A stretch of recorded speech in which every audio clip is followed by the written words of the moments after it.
Today, I continue my quest for the best acrylic metallic paint on the market. Have I found a contender? Stick around to find out. Hey there, Philip here from Manning the Fort. If you've been around the channel for a while, you may know my go-to metallic paint for a lot of different tasks is Vallejo Metal Color Duraluminum. I did a video not long ago highlighting the paint's versatility, and I definitely recommend you check that out if you're looking for what I think is the best all-rounder in the metallic acrylic paint category. There are Amazon affiliate links for that and other products that I regularly use down in the description if you want to help out the channel a little bit. Today, though, we're going to be looking at a product that has intrigued me for a little while, Green Stuff World's Pure Metal Pigment line. I decided to put them to the test on the leader of the Black Templars, High Marshal Helbrecht. As the name tells us, these products do not come as full-on paints. They're jars of pigment that you then have to mix with medium. When it comes to medium, you have a lot of options. Green Stuff World sells what they call Master Medium, but I bought some and honestly couldn't tell you how it's any different from other acrylic media. When I saw Vince Venturella reviewing these same pigments, he suggested something that I thought was a really good idea: Vallejo Metal Color Varnish. Acrylic varnishes are, in essence, unpigmented medium. Since we want our true metallic metals to be shiny, it makes sense to use something glossy. The Green Stuff World metallic pigments come in 4 varieties: gold, antique gold, copper, and bronze. There's also a black steel one, but I haven't tried that yet. I want Helbrecht's armor to be on the warm side, so I tap out a little bit of gold and a little bit of bronze into a mixing palette, add the metal varnish, and stir it up. Now, in hindsight, it's probably better to do that in the opposite order, since dropping the liquid into the pigment can cause little specks of it to fly out and get all over your work area. Something else to note is that these pigments are evidently made from actual metal. My understanding is that most metallic acrylics use something like mica to get their reflectiveness, but Green Stuff World seems pretty proud of the fact that these are actual tiny bits of metal. It's also worth noting that Green Stuff World says this stuff will not rust, which can actually be an issue with some metal pigments out there. Because of the nature of the product, I wore a mask. Not a full respirator like I use for airbrushing, but the type that we've all had to deal with for the last couple of years.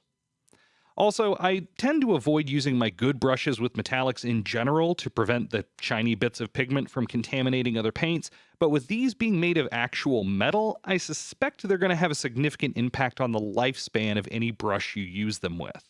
All my mixing and painting with these is done with some cheapo Megapack brushes. Now, I have to say, this stuff mixes up beautifully.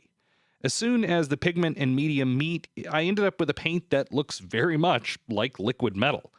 Green Stuff World says not to overdo it with your medium as it can overextend the pigment, and I did see that happen in an initial test, so my advice is start slow, and you can always add more if the pigment isn't fully incorporating. After the paint's all mixed up, I put it on like I would any other acrylic. Now, while there is a little bit more setup involved in using these, the results are pretty hard to argue with. This stuff went on with a sheen and finish that I haven't seen outside of alcohol or wax-based metallic paints. While some folks have said in comments on previous videos that they don't like some of my methods because they involve mixing and extra work, one of the reasons that I use them is it gives me extra control over the way I use my paint. This is another instance of exactly that. Mixing the pigments together let me get the warmth into the gold that I wanted, and controlling the amount of medium that goes into it means that I can change the consistency and guarantee that I get a paint with nice coverage, something that's pretty difficult with a lot of metallic paints out there. Something else to mention about this product is how much you get. The jars are 30 milliliters, which is already on the larger side for a lot of paint manufacturers. The thing is, though, that's 30 milliliters of pigment. There's no liquid medium in here taking up volume.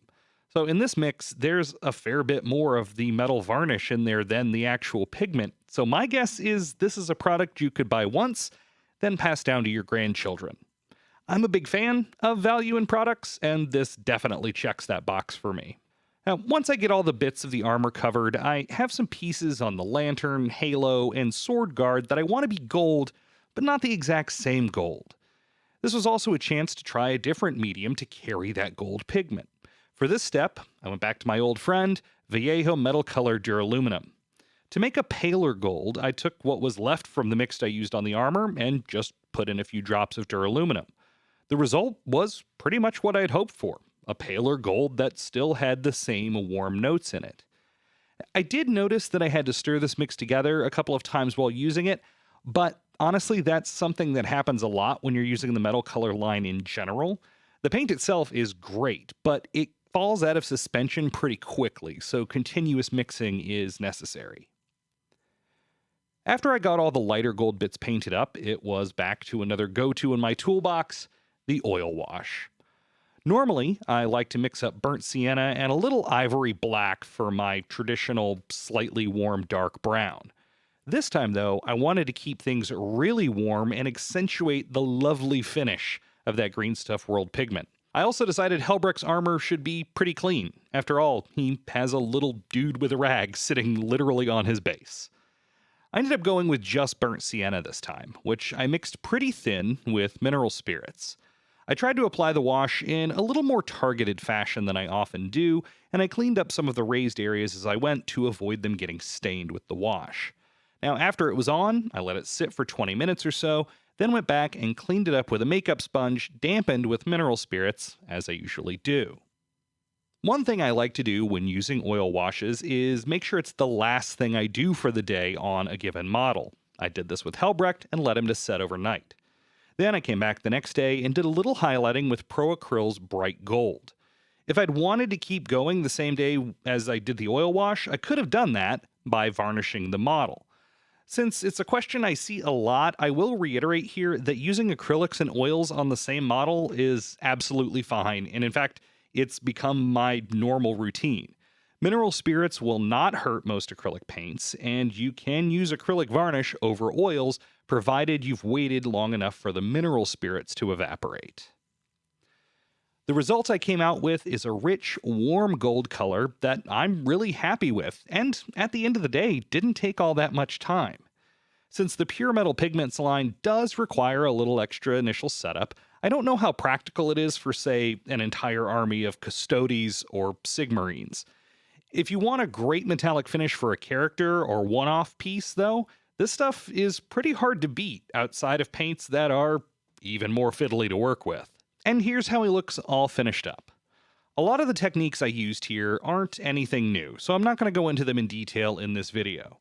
One thing I may cover soon, though, is how I finally found a reliable way to mix a chromatic black using the Pro Acryl Transparence line. In fact, just about everything other than the gold on this model was done with Pro Acryl. If you want to give their paints a try, and I do recommend it, I have an affiliate link and discount code in the description below. If you want to be alerted when that video drops, subscribe to the channel and hit the notification bell. In the meantime, if you want to see more of how I approach true metallic metal, why not check the video showcasing my favorite metallic paint, which is on screen now. Don't forget to like this video, and until next time, remember, it's just paint, and thanks for watching.